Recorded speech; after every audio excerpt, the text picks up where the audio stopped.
Hey guys, tonight we drift back through centuries, back to a time when the world moved slower, when silence was sacred, and when men chose to live apart from the rushing world to find something deeper, something eternal. Tonight, we step behind the heavy wooden doors of medieval monasteries, where cowled figures moved like shadows through stone corridors, where the only sounds were the whisper of turning pages, the soft shuffle of sandaled feet on worn flagstones, and the distant, haunting echo of voices raised in prayer. These were the secret lives of medieval monks, men who surrendered everything the world valued, wealth, family, comfort, even their own names, to pursue something the rest of humanity could barely comprehend. A life measured not in gold or glory, but in the turning of seasons, the ringing of bells, and the endless, patient work of the human spirit seeking the divine.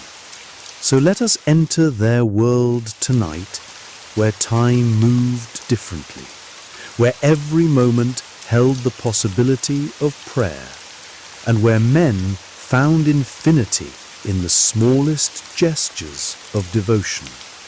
But before we begin this journey together, if you find comfort in these ancient stones, then let this channel be your sanctuary. Click on that like button and subscribe. It costs you nothing, but it goes a really long way for me. Also, let me know where you're listening from tonight and what time it is for you. There's something comforting knowing others are here too, from different corners of the globe, settling into these old stories. Now dim the lights if you can. Let the glow of your screen become the flicker of candlelight. Maybe turn on a fan for that soft background hum. Feel your breath begin to deepen, to slow, to match the rhythm of centuries passing like waves against an ancient shore.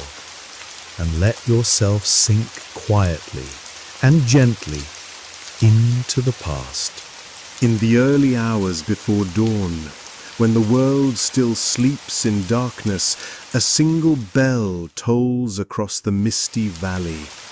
Its voice carries over fields still wet with dew, over villages where hearth fires have long since died to embers, over the winding paths that lead away from the world of men toward something altogether different. This is the bell of the monastery, calling the faithful to prayer, calling them to begin another day in the rhythm that has continued unbroken for centuries. But how did they come to be here, these men, in rough brown robes? What called them away from the busy markets, the warm hearths, the laughter of families, the embrace of lovers? What voice spoke to them so clearly that they would leave everything behind to live in silence, in prayer, in the pursuit of something the world could not give them?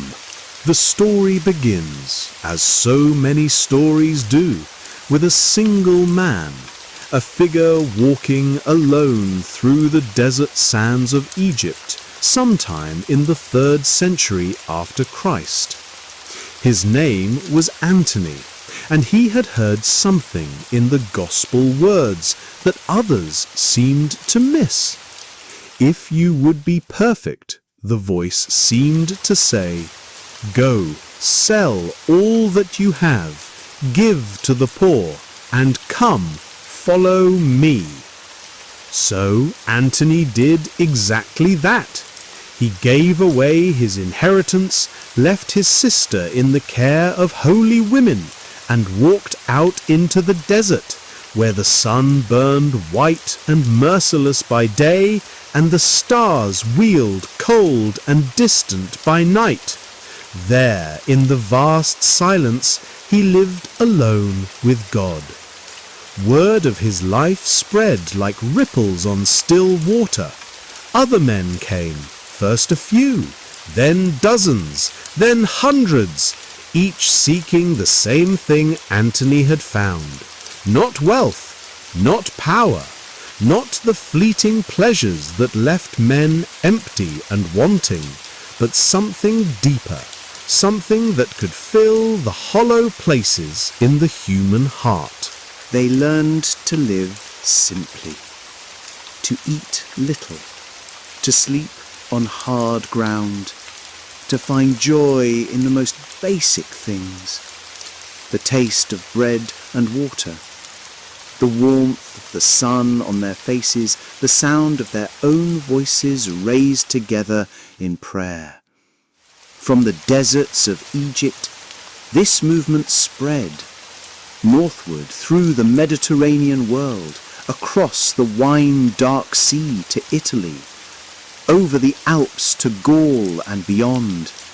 Men everywhere began to hear the same call that had drawn Antony into the wilderness. But in the cooler, greener lands of northern Europe, the desert life would not work. Here, among rolling hills and dark forests, beside streams that never ran dry, they learned to adapt, to build communities that will both apart from the world and somehow, mysteriously, at its very heart. They built with stone, grey limestone quarried from nearby hills, fitted together by hands that had learned to work slowly, carefully, as if each stone were a prayer being offered to heaven. The walls rose thick and strong, designed not just to keep the world out, but to create a different kind of world within, where time moved differently, where silence was not empty, but full of presence, where every daily task became an act of worship. The great monasteries of the Middle Ages began this way. Benedict's Monte Cassino in Italy, where the rule that would govern monastic life for centuries was first written. Cluny in France, whose influence would spread across Europe like morning light across still water. The remote island of Iona, where Celtic monks would preserve the learning of ages while barbarian armies swept across the mainland. Each monastery was different, shaped by the landscape around it, by the men who built it, by the particular call they felt to live this strange, beautiful life apart from the world. But all shared the same essential rhythm, the same commitment to silence, to prayer, to the patient work of seeking God in the most ordinary moments of daily life. And so, as the sun sets behind the monastery walls, as the last light fades from the high windows of the church, we can imagine them, hundreds of men in brown robes, moving quietly through stone corridors, their faces peaceful in the gathering darkness, their hearts turned towards something we can barely comprehend, the infinite mystery that had called them here, that sustained them through long years of silence and prayer, that promised them something the world could never give or take away. Chapter 2. The Divine Hours, Living by Sacred Time. In the deep of night, when the world lies wrapped in silence and dreams, a gentle bell begins to toll, once, twice, 3 times, its voice soft but insistent, calling the monks from their narrow beds, from the warm darkness of sleep, to the first prayer of the day. This is Matins, the the night prayer, the first of 8 times each day, when everything stops, when all work ceases, when every monk, no matter what he was doing, sets down his tools, closes his book, and makes his way to the church for prayer. The chapel is dark, except for a few oil lamps flickering like stars in the vast space. The monks enter in silence, their sandaled feet whispering against stone floors worn smooth by centuries of such processions. They move to their places in the choir stalls, simple wooden seats arranged in rows facing each other across the narrow aisle. There is no hurry here, no clock ticking anxiously on the wall. Time itself seems different in this place, not the rushing, urgent time of the world outside, but something older, deeper, time measured not in minutes and hours, but in the rhythm of breath, the beating of hearts, the ancient words that rise and fall like gentle waves against an eternal shore. The abbot begins, his voice quiet but clear in the darkness. "O God, come to my assistance."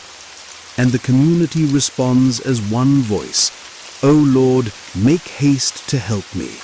The same words their brothers had spoken yesterday and the day before and every day for centuries, words worn smooth by constant use, like river stones polished by flowing water.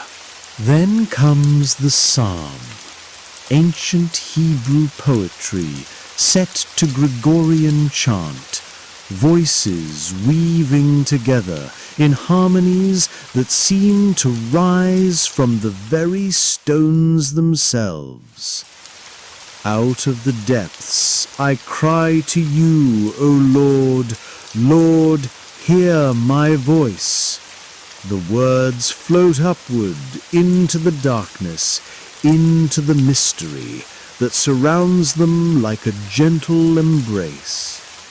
When Matins ends, the monks return to their cells for a few more hours of sleep, but not for long. At dawn, the bell tolls again for Lauds, the morning prayer that greets the rising sun.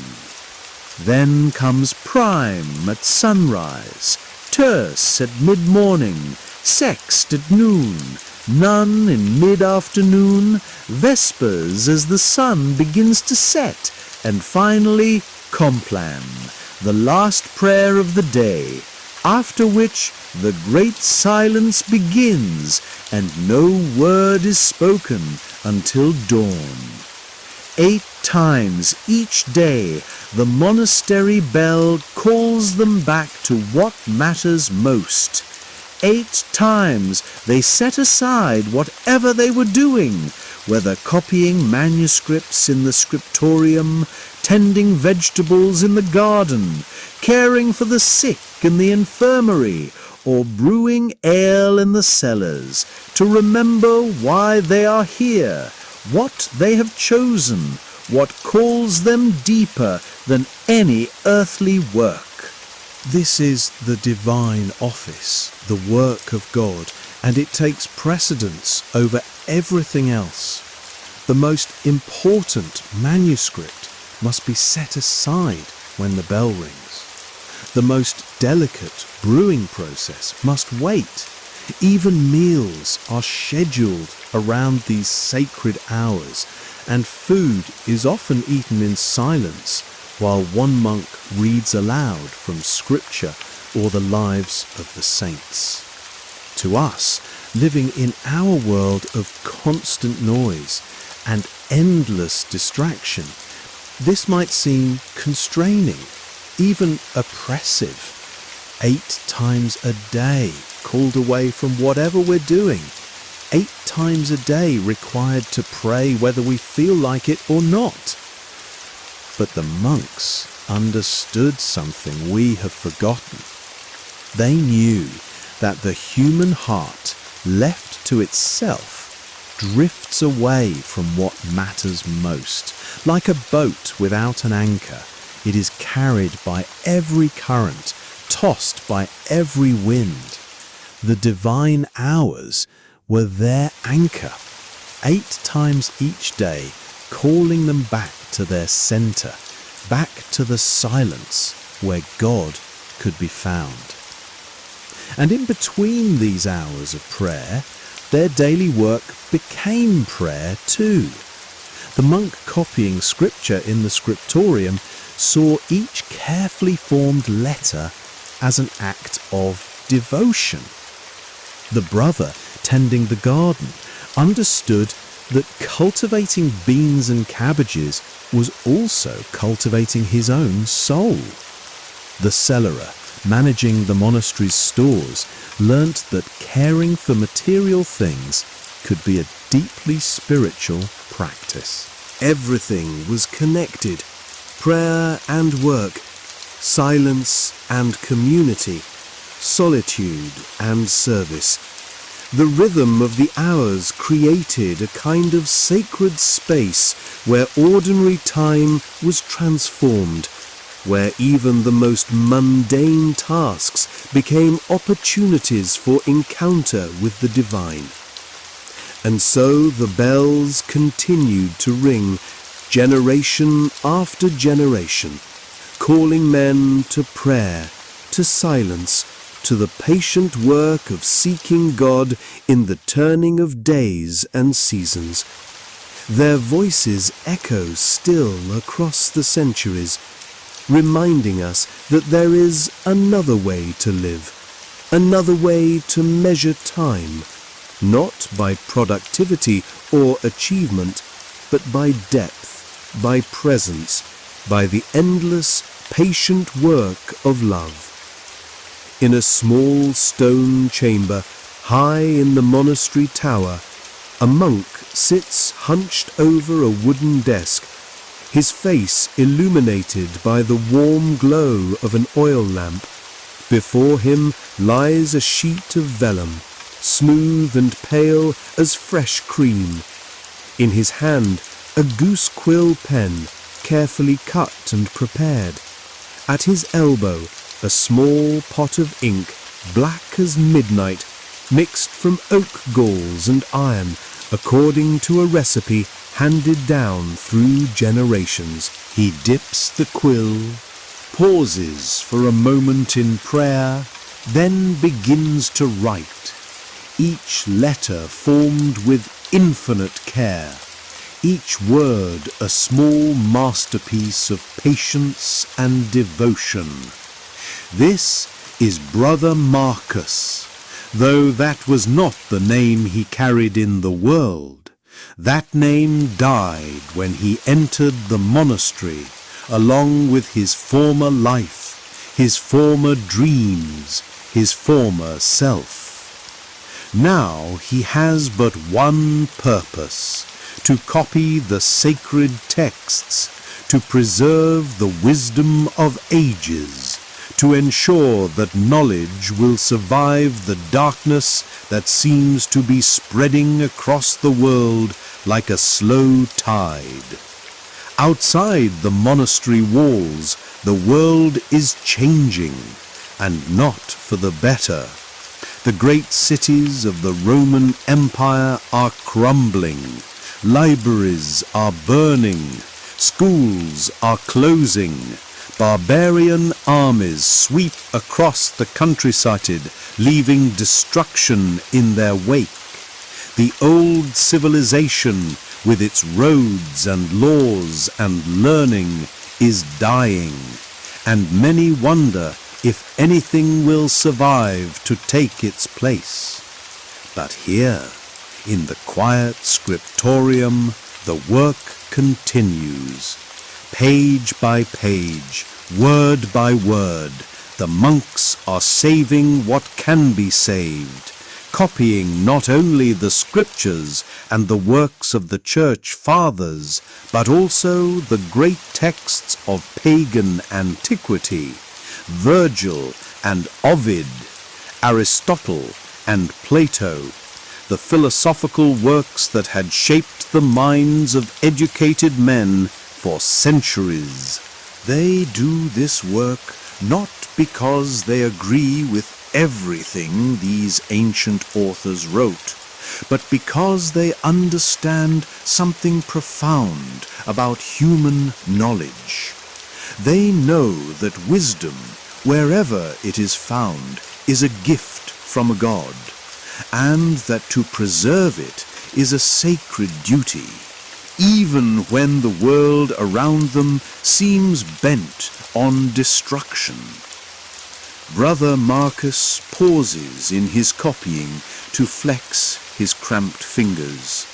The work is slow, painfully slow by our standards. A single page might take him an entire day to complete. A book, a work that we could photocopy in minutes, might require months or even years of patient labor. But Marcus does not hurry, cannot hurry. Each letter must be perfect, each word clear and readable. Future generations will depend on his accuracy. If he makes an error, that error might be copied by the next scribe and the next, until the original meaning is lost forever. So he works with the concentration of a jeweler cutting a precious stone. When his eyes grow tired, he rests them by gazing out the narrow window at the monastery garden below. When his back aches from hunching over the desk, he rises and walks slowly around the scriptorium, saying a quiet prayer for strength to continue. Sometimes, late at night, when the work is going especially well, he feels a strange joy, as if he is not merely copying words, but somehow participating in their creation. The ancient author, long dead, seems to speak through his careful pen. The wisdom of ages flows through his fingers onto the waiting vellum.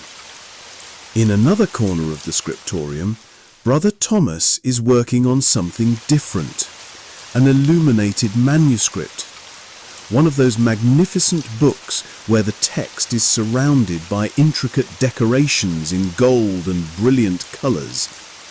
His speciality is the initial letters that begin each chapter, great flowing I's and D's and O's that seem to dance on the page. Today, he is painting a capital B for the word blessed at the beginning of a psalm.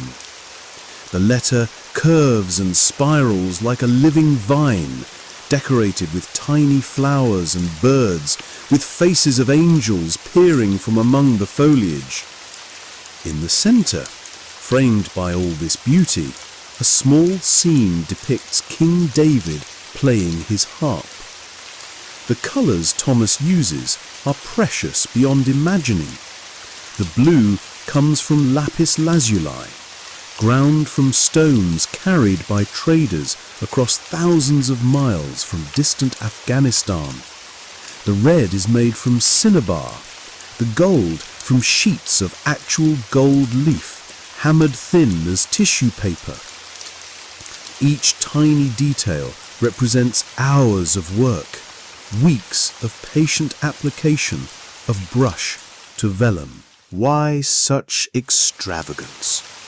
Why spend so much time and precious materials on a single letter? Because these monks understand something we have forgotten, that beauty itself is a form of prayer, that to create something lovely is to honor the God who created all beauty, that the Word of God deserves to be clothed in splendor worthy of its divine origin. As night falls and the oil lamps begin to flicker, the monks in the scriptorium finally set down their pens and brushes.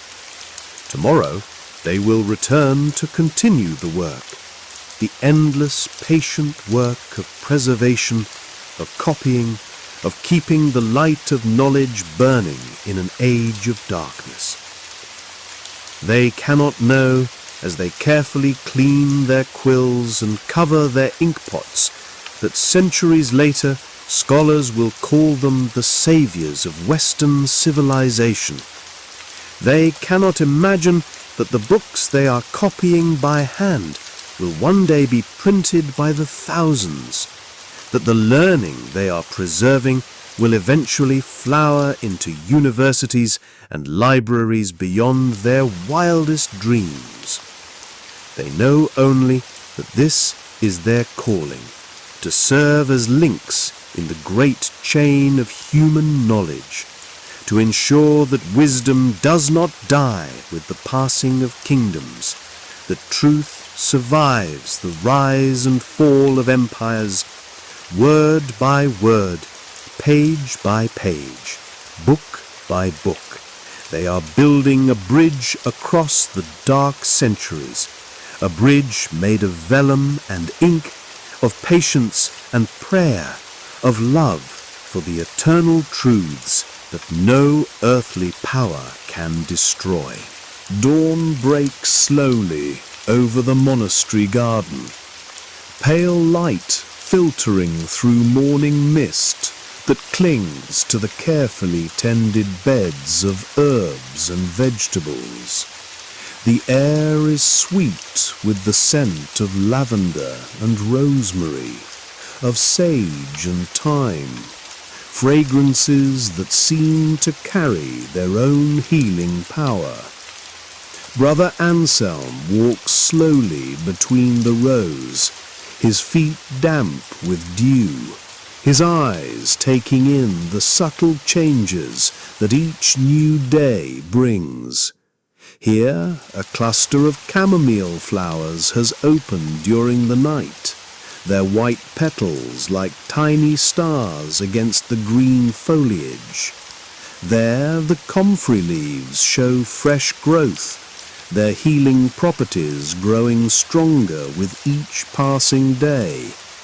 This is more than a garden, it is a pharmacy, a medicine chest growing directly from the earth. For in these quiet beds, the monks are cultivating not just food for their table, but remedies for every ailment that might afflict the human body or the human soul. Brother Anselm is the monastery's herbalist, the keeper of ancient knowledge about the healing properties of plants. He learned his craft not from books alone, though he has studied the medical texts of the ancient world, Dioscorides and Galen, whose wisdom about plants and their properties had been preserved in the monastery library. But his deeper knowledge comes from something older, from years of patient observation, of careful experimentation, of listening to what the plants themselves have to teach. He kneels beside a bed of feverfew, its small daisy-like flowers bobbing gently in the morning breeze. This humble plant, he knows, can break the grip of a stubborn fever, can ease the throbbing pain of a headache, can bring relief to women suffering through difficult monthly cycles. He harvests it carefully, taking only what is needed, leaving the rest to continue growing, to produce seeds for next year's planting. Near the garden wall he tends his patch of foxglove, beautiful but deadly, its tall spikes of purple flowers hiding a power that must be respected. In tiny doses, carefully prepared, it can slow a racing heart, can ease the labored breathing of those whose bodies are failing them. But too much, even a little too much, and it becomes not medicine, but poison. This is the sacred responsibility of the herbalist, to walk the narrow line between healing and harm, to understand that the same plant that can save a life can also take one. It requires not just knowledge, but wisdom, not just skill, but humility, not just learning, but love for those who will depend on his careful preparations. In another part of the garden, Brother Anselm tends his vegetables with the same care he gives to his medicinal herbs. Here grow the cabbages and leeks that will provide vitamin-rich food during the long winter months, helping to prevent the scurvy that can weaken and kill. There the carrots and turnips that will be stored in the root cellars, their nutrients preserved through the cold season.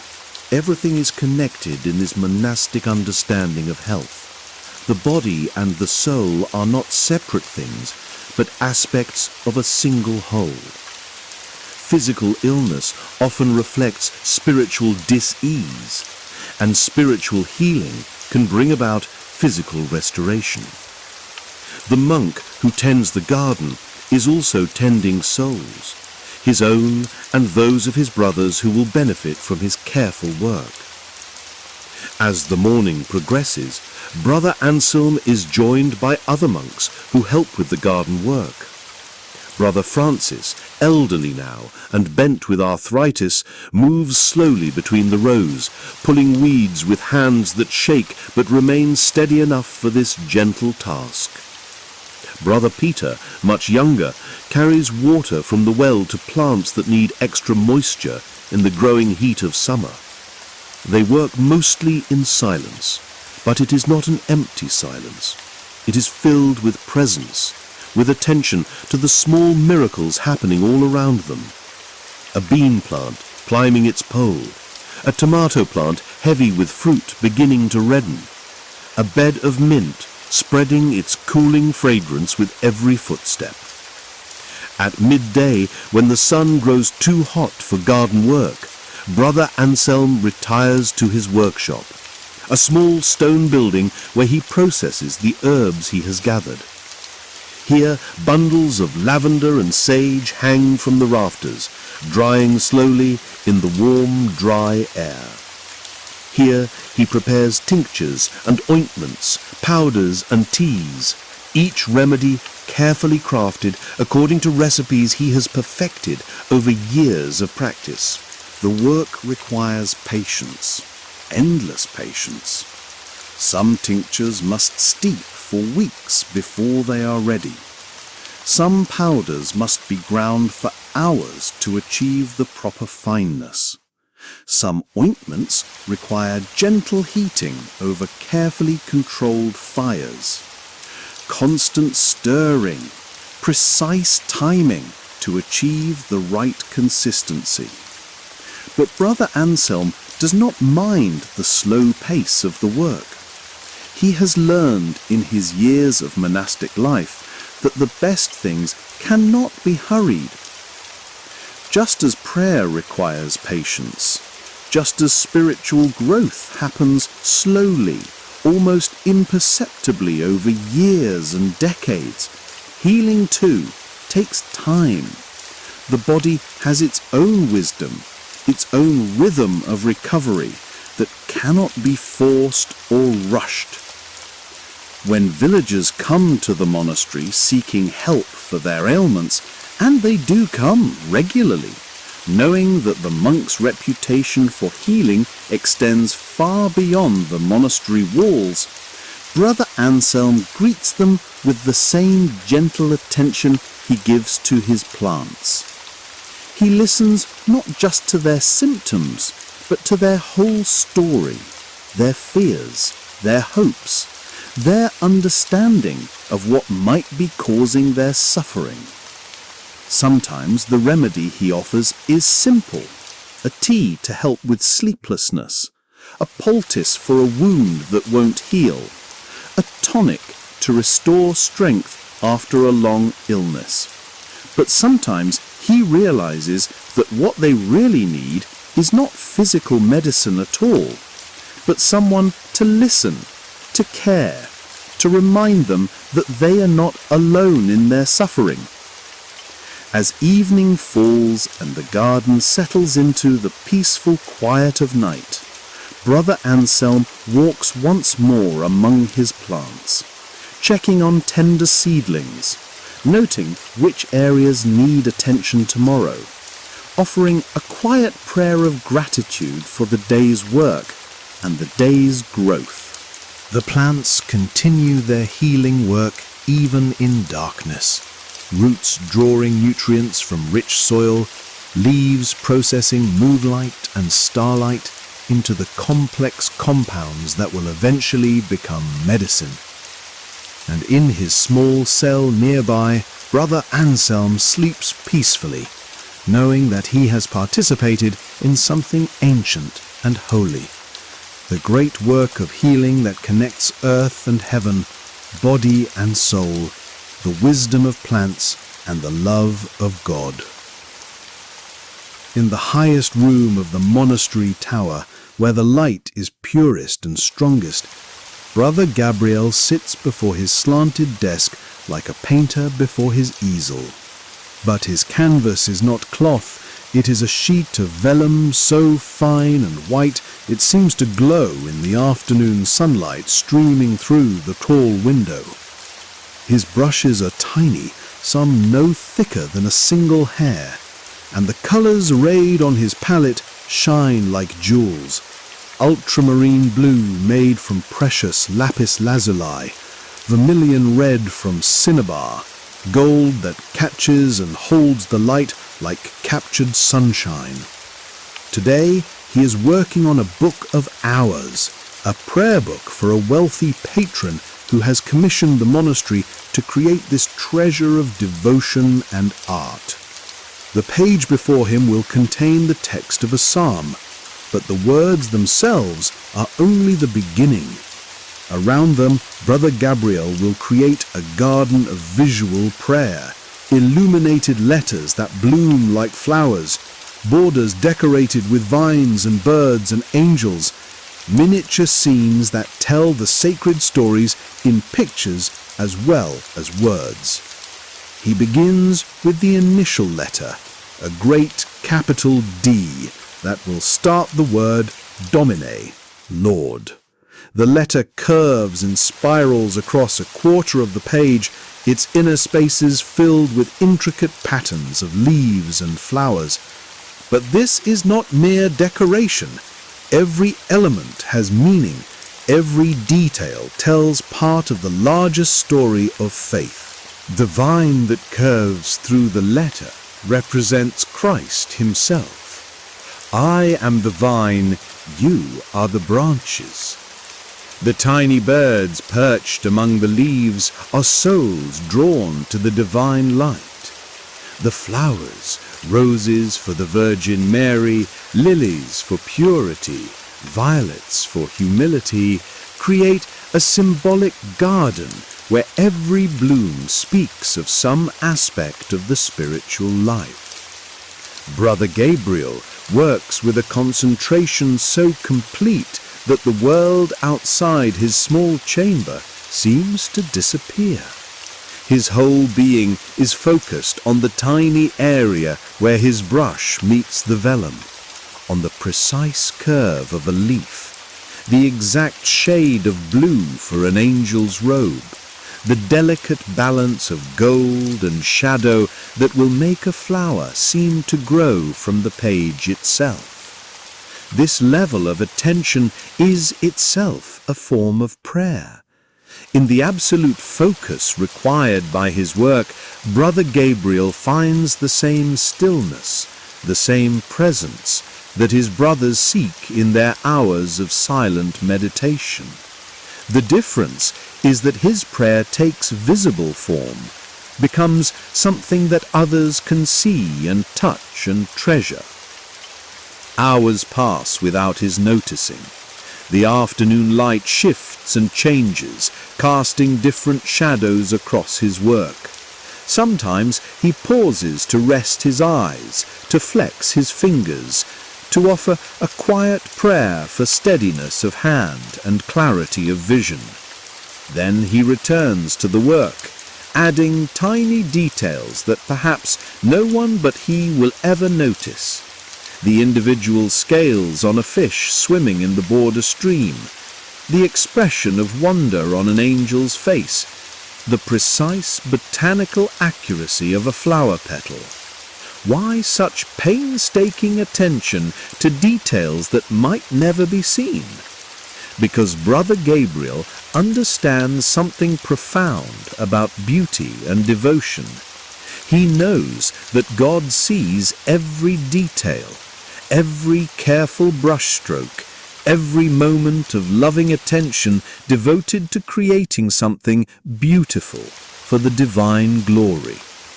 The work itself is his offering, not just the finished book, but every minute spent in its creation. In the border of the page, he begins to paint a scene from the life of Saint Benedict, the founder of the monastic rule under which he and his brothers live. It is a tiny picture, no larger than a playing card, but it must tell the complete story with perfect clarity. Benedict kneeling in prayer in his cave at Subiaco, the broken blade of a scythe being miraculously repaired, the stone rolled away from the mouth of the cave by the power of prayer. Each figure in the scene must be perfect in proportion, accurate in detail, expressive of the spiritual reality being depicted. The saint's face must show both human humility and divine grace.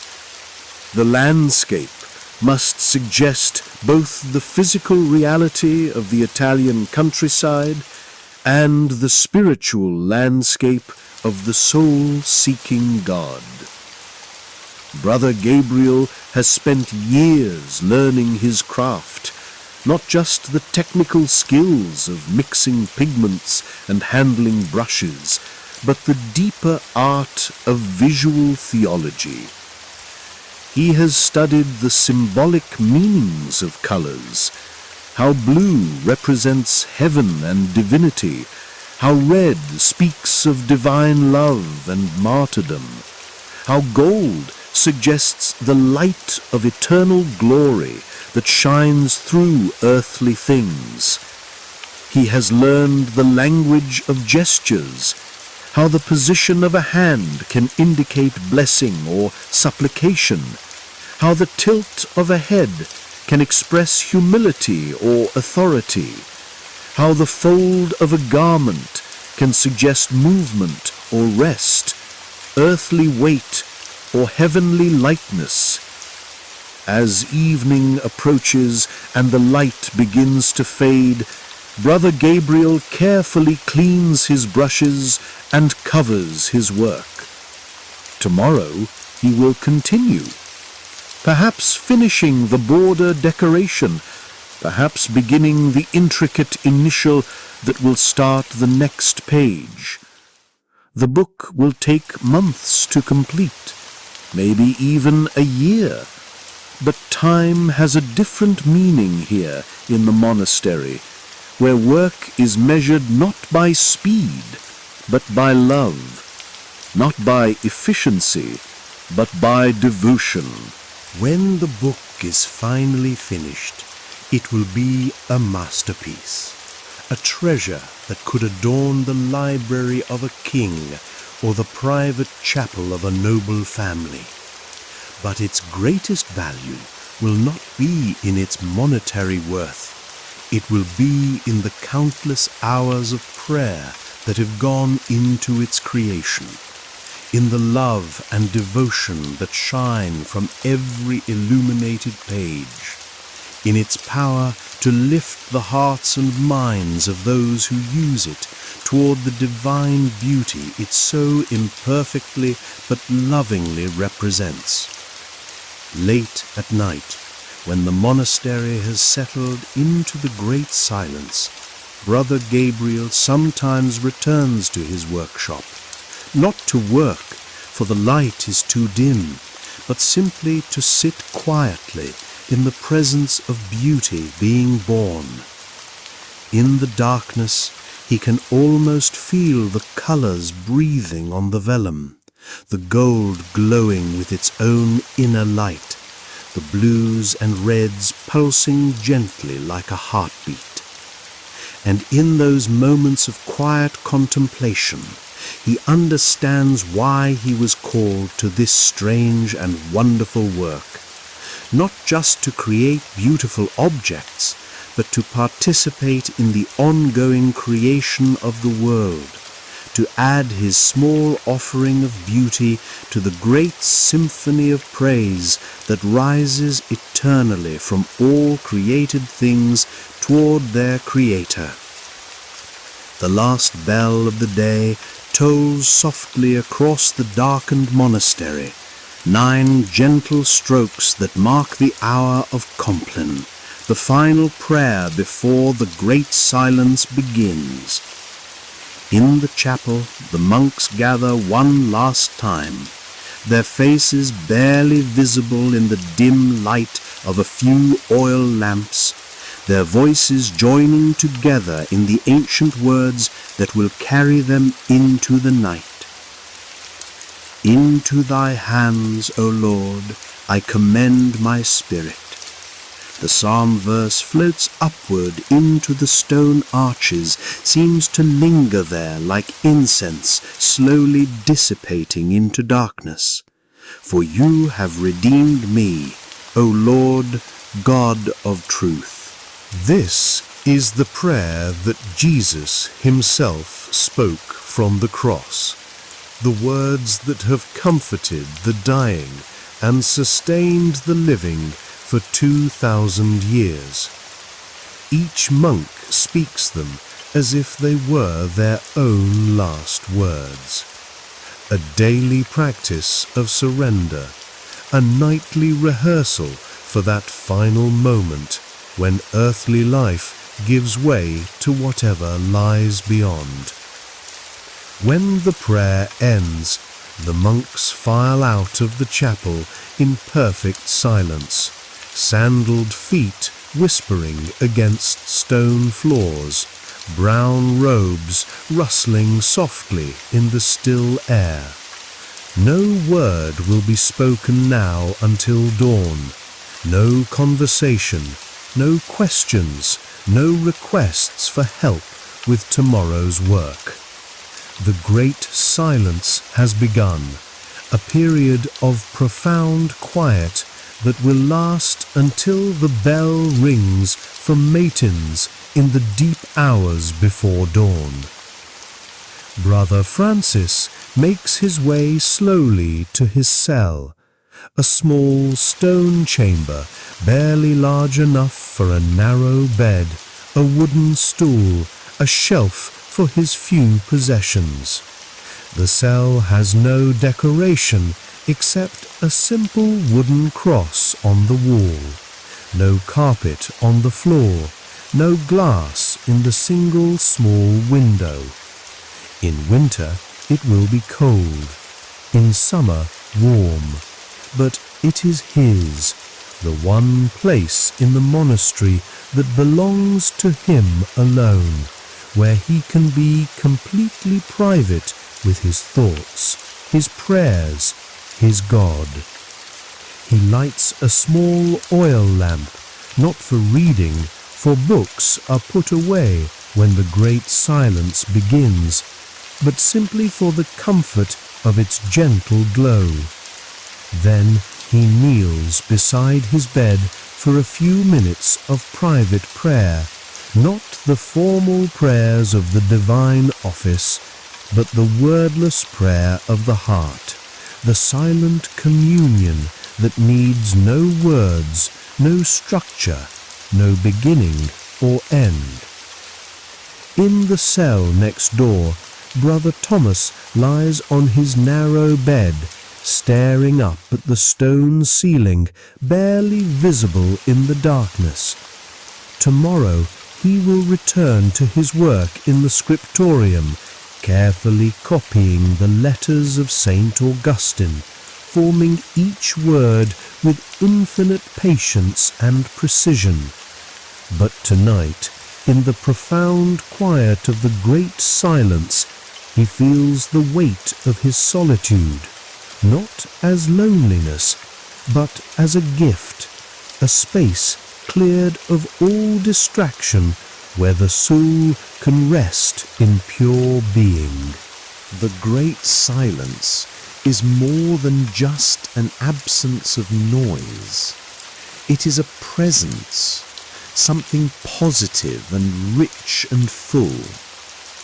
In this silence, the monks discover things about themselves, about God, about the nature of reality that can only be heard when all other voices are stilled. Some nights, the silence feels like a deep well, dark and cool and refreshing, drawing them down into depths they never knew existed. Other nights, it feels like a vast sky, limitless and open, inviting them to expand beyond the boundaries of their small daily concerns into something immeasurably larger.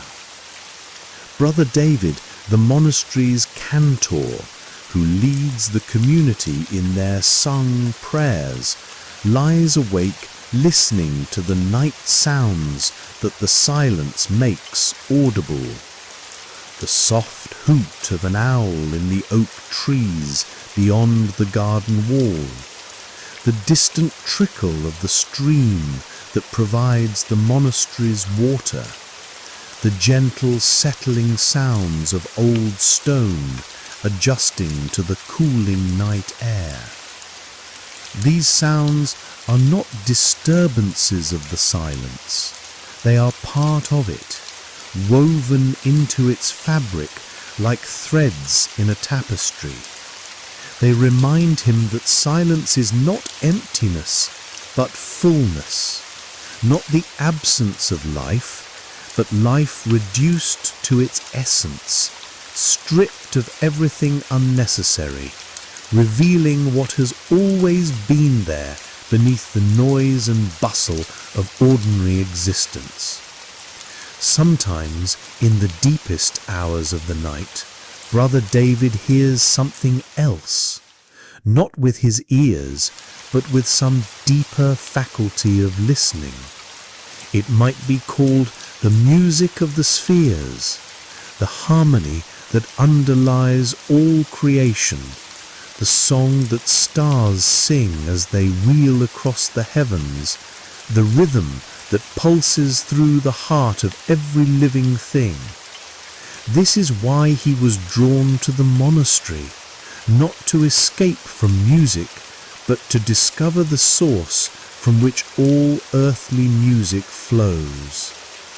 In the great silence, he sometimes hears melodies so beautiful they bring tears to his eyes, chants that no human throat could sing, harmonies that encompass all the voices of creation in one perfect chord.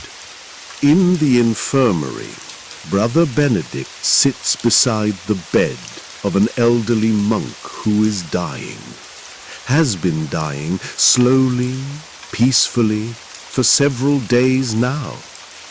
During the day, there are prayers to be said, medicines to be administered, small comforts to be offered. But now, in the great silence, there is nothing to do but be present, to sit quietly in the mystery of transition, to offer the wordless companionship of shared silence.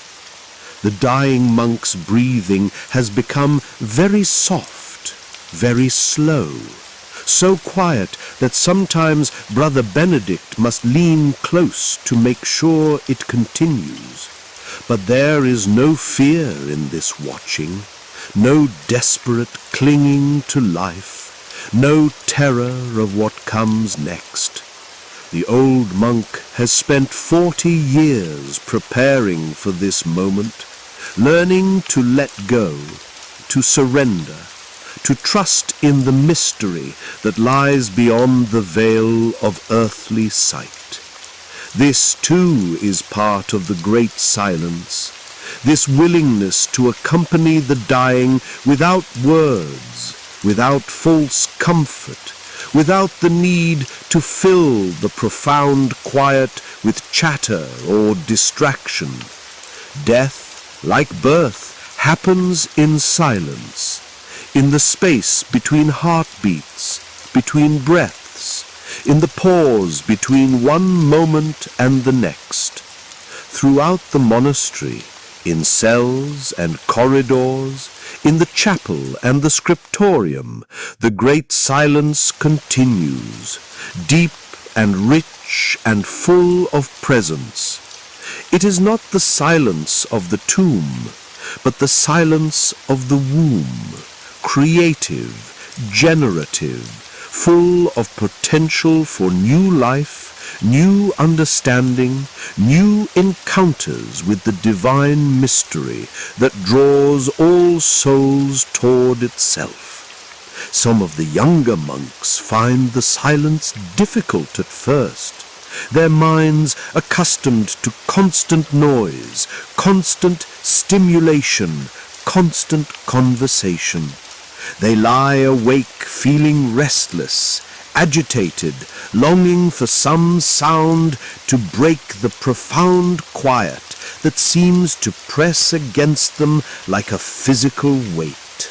But gradually, over months and years, they learn to enter the silence, not to endure it, but to inhabit it, to discover it as their natural home. They learn that in the deepest quiet, the soul finds its voice, not the chattering voice of the ego, but the still, small voice that speaks truth, that offers guidance, that connects them to the source of all being.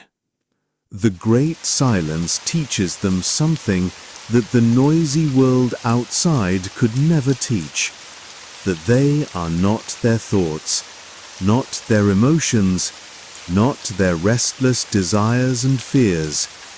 Beneath all of these surface disturbances lies something deeper, something stable and peaceful and eternally present, the image of God within them, the spark of divine light that no earthly darkness can extinguish. As the night deepens and the hours pass toward dawn, the monastery settles into the profound rest that only comes in true silence. The stones themselves seem to breathe more slowly. The very air grows still and peaceful, as if the building itself has entered into prayer. This is the fruit of centuries of such nights, walls soaked in silence, floors worn smooth by the feet of men walking quietly toward God, air made holy by countless hours of wordless prayer.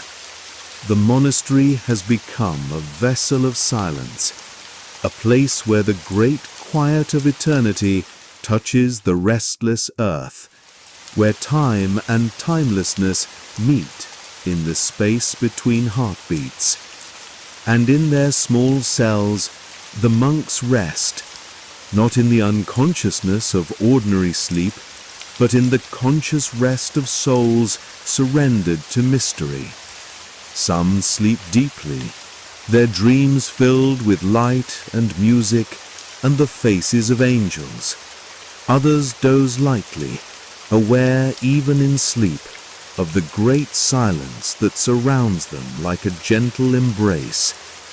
A few remain awake through all the dark hours, not from insomnia or worry, but from a kind of loving vigilance, keeping watch through the night like shepherds watching their flocks, like lovers waiting for the beloved, like soldiers guarding something precious beyond all earthly treasure.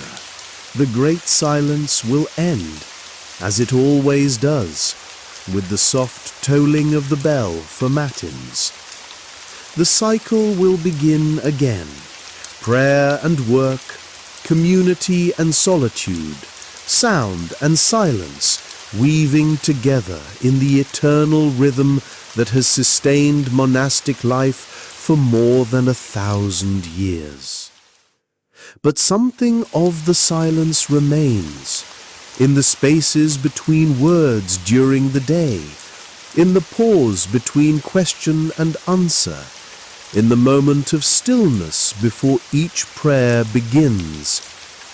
The great silence is not just a period of time, it is a quality of being, a way of living in the world that recognizes the sacred presence that moves beneath all sound, all activity, all the busy comings and goings of ordinary life. And so the night passes, wrapped in silence like a precious gift, cradled in quiet like a child in its mother's arms.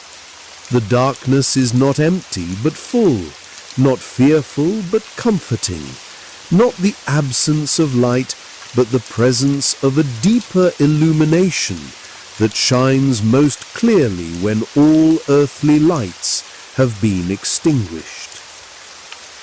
Winter comes early to the monastery, the first snow falling like a blessing on the bare gardens, covering the dormant herb beds with a blanket of pristine white.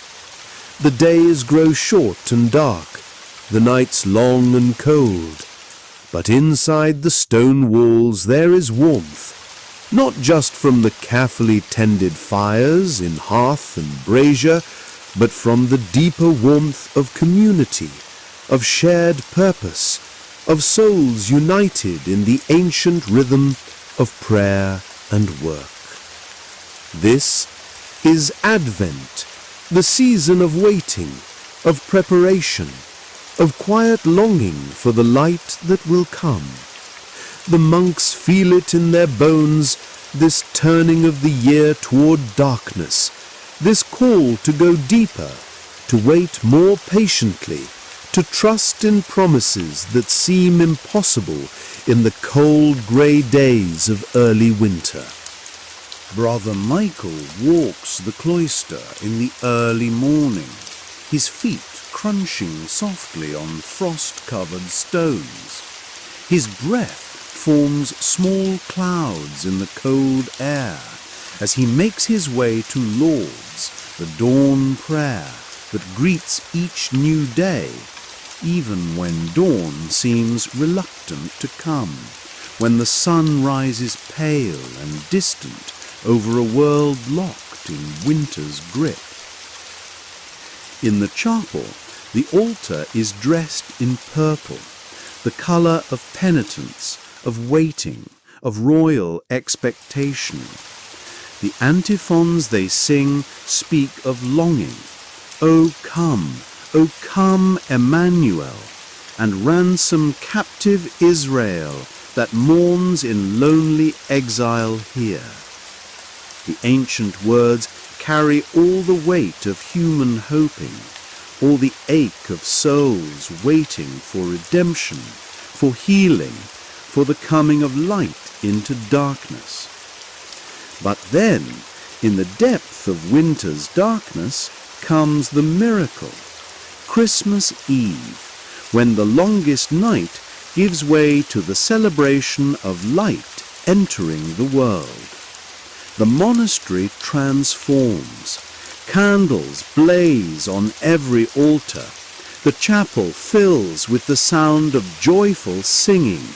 The very stones seem to glow with warmth and welcome.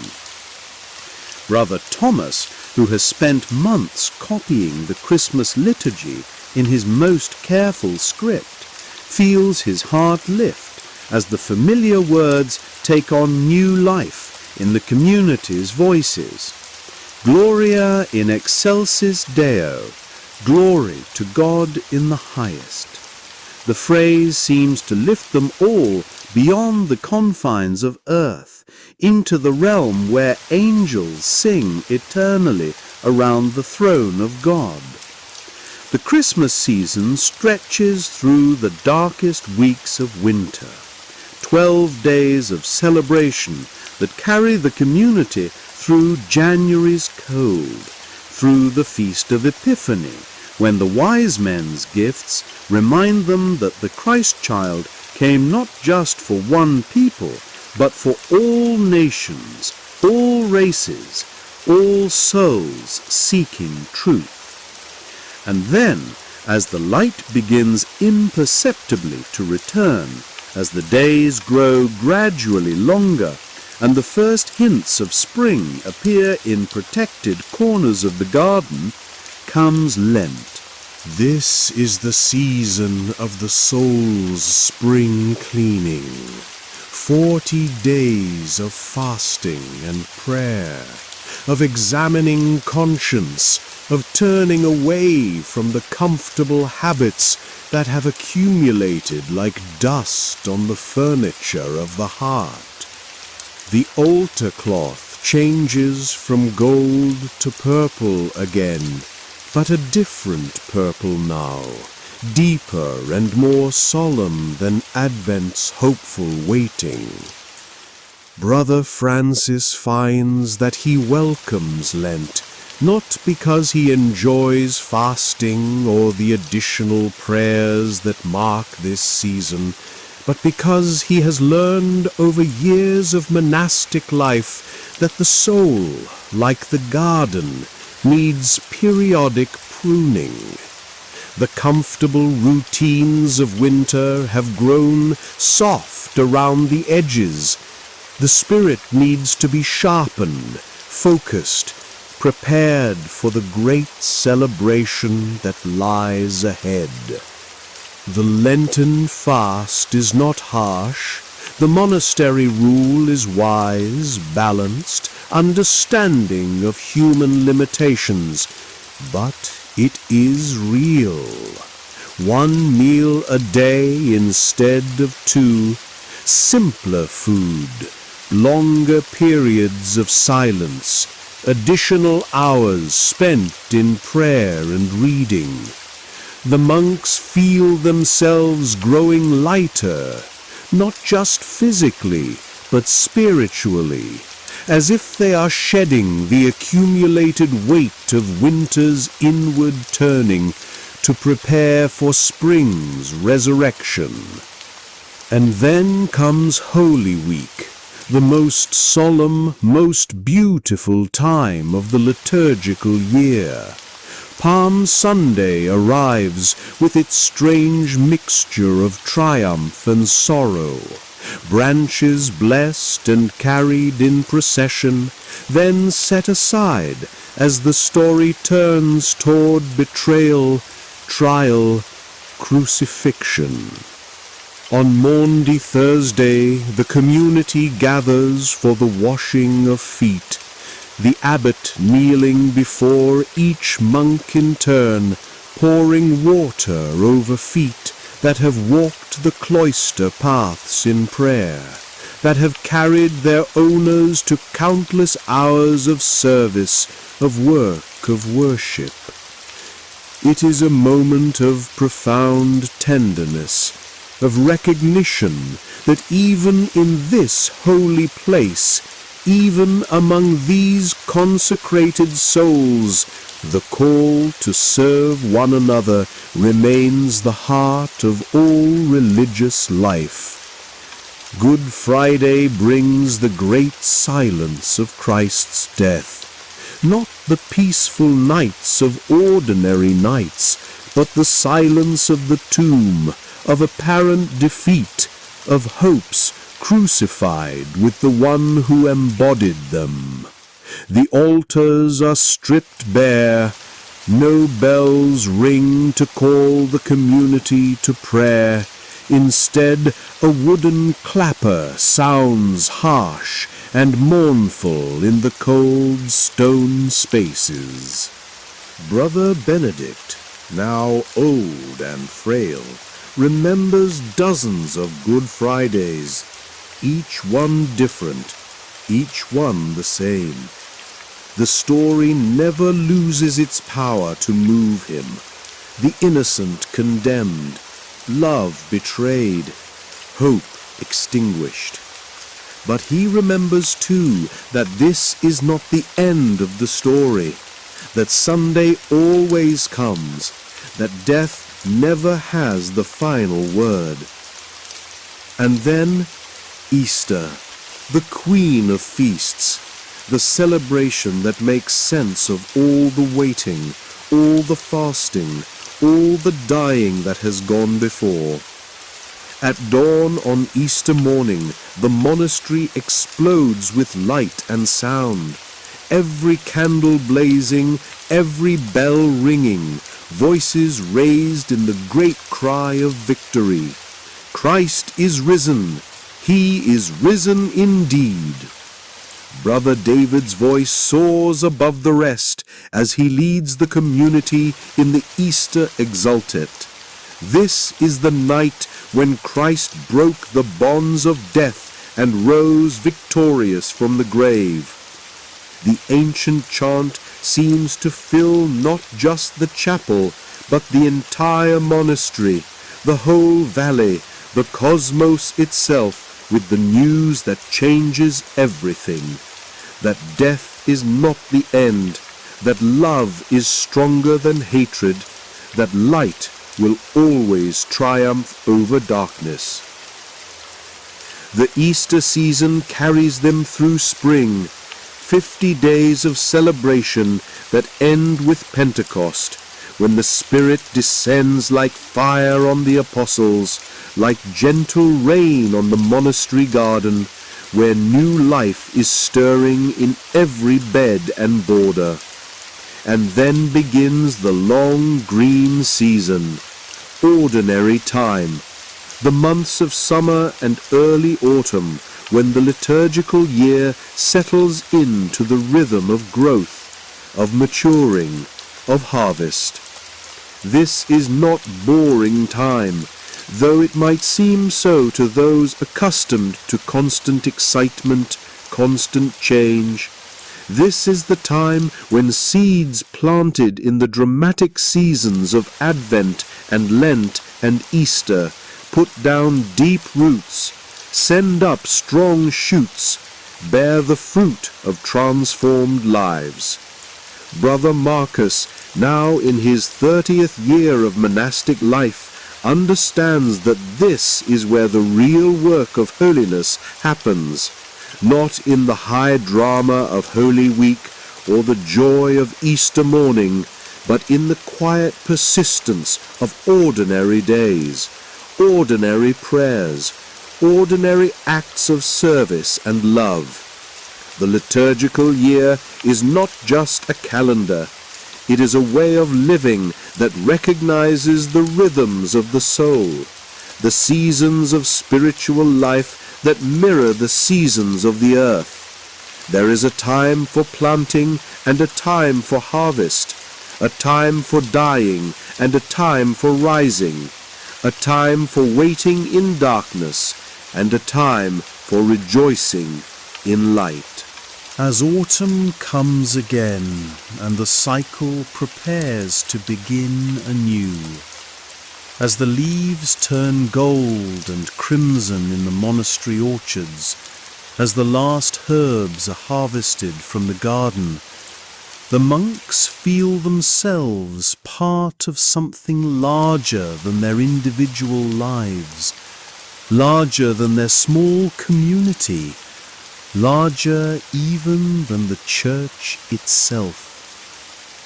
They are participants in the great cosmic liturgy, the eternal rhythm of death and resurrection that pulses through all creation, from the smallest seed sprouting in dark earth to the stars wheeling through their appointed courses in the vast cathedral of space. And so the seasons turn, winter to spring, spring to summer, summer to autumn, and back to winter again. Each year the same, each year different. Each cycle bringing new understanding, new grace, new opportunities to participate in the mystery of divine love, working through time to transform hearts, to heal wounds, to make all things new. The last light of evening fades behind the monastery walls. Another day ending as thousands of days have ended before, in the gentle rhythm of prayer and silence, of work offered as worship, of souls seeking God in the most ordinary moments of communal life.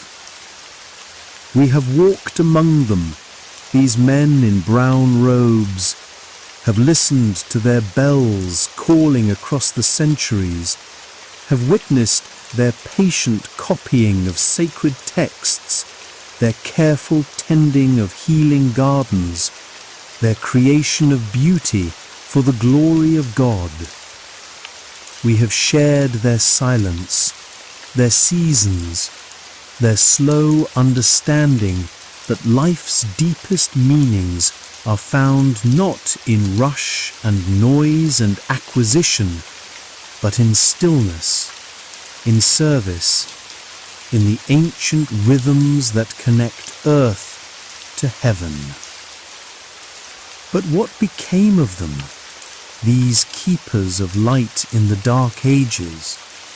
What remains of their patient work, their quiet devotion, their conviction that God could be found in the turning of vellum pages, in the flowering of herbs, in the rising and setting of sun and moon and stars?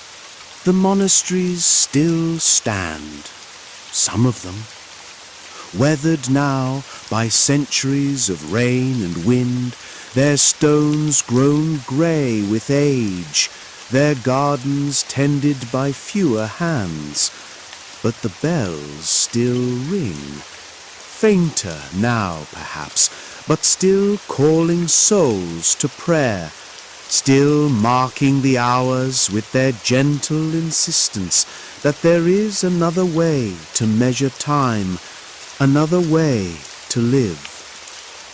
The books they copied with such care, these too remain.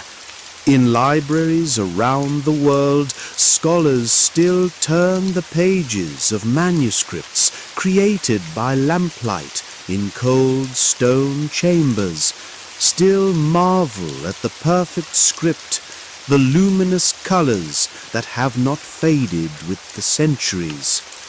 The knowledge they preserved, the wisdom of ancient philosophers, the poetry of long-dead saints, the sacred texts that form the foundation of Western civilization, all of this survived because of their patient work. But perhaps their greatest legacy is not in stones or books, or even in the continuation of monastic life itself. Perhaps it lies in something more subtle, more pervasive, in the quiet revolution they began simply by choosing to live differently. They showed the world that there was an alternative to the endless pursuit of wealth and power and pleasure. They demonstrated that human beings could find fulfillment in simplicity, meaning in service, joy in the most humble tasks when those tasks were offered as prayer.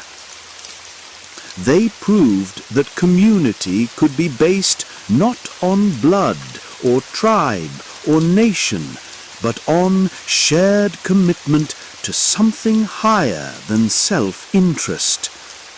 They lived as if love were possible, not just romantic love or family love, but the larger love that embraces strangers, that cares for the sick and dying, that preserves wisdom for future generations.